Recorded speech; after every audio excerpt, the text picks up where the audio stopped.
две палатки рыжих это наши. Народу много, вчера и сегодня. Лед уже чернеет. Толщина порядка 20 сантиметров. Трещит. Вот здесь я под берегом на 7 метрах сижу. Ребята жерлицы стоят тоже. На 3 рыбаков 3 щуки мы взяли. А вон там голубая палатка, это Верюкин с Томой. В той стороне Морозовка, там Смоленская область. А мы в Тверской находимся. Вот такие пироги. Клюет мелкий подлещик. Самый крупный 300 грамм. Поймал килограмм 4-5. Крупного подлещика нет. Как сорная рыба. Вот типа такой.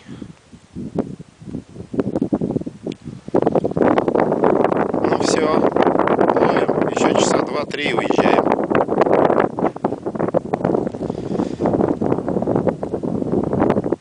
Красивое озеро. Рыбы все выбили.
Движения твои очень скоро станут плавными, походка и жесты осторожны и легки. Никто и никогда не вспомнит самого главного у безмятежной и медленной реки. На берегу очень дикой реки, на берегу этой тихой реки, в дебрях чужих у священной воды, в теплых лесах безымянной реки.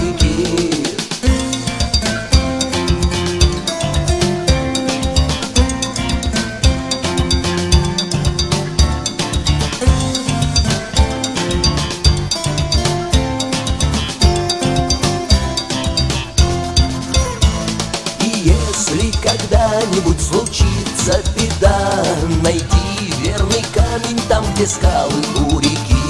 Прочти то, что высекла холодная вода, но ты эту тайну навсегда сбереги.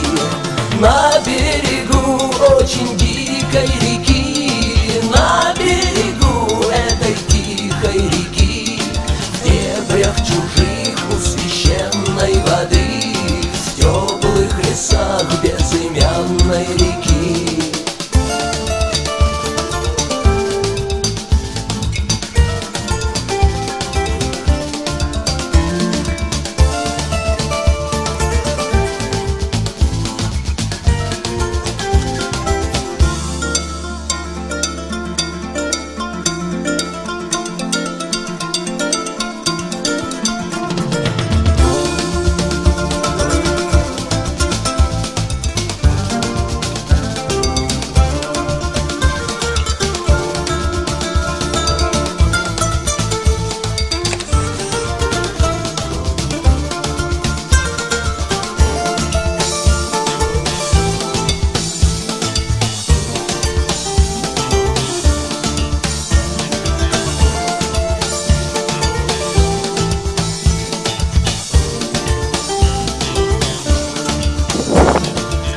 Уезжаем с озера Щучье.